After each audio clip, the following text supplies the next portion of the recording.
For this video guys is magagawa tayo ng compost pit. At the same time, magtatanim din tayo ng kamuti sa sako. Sige, panoorin niyo ako. Let's go!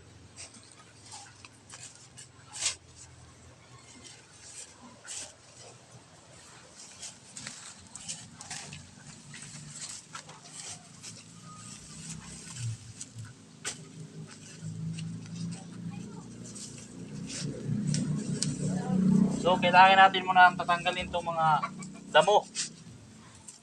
So, waray pa, mga sigot ba? Para di siya masama paglagay sa sako.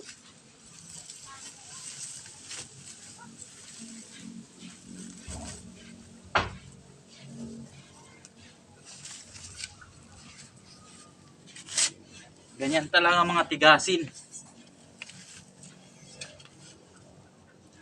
Daming ginagawa.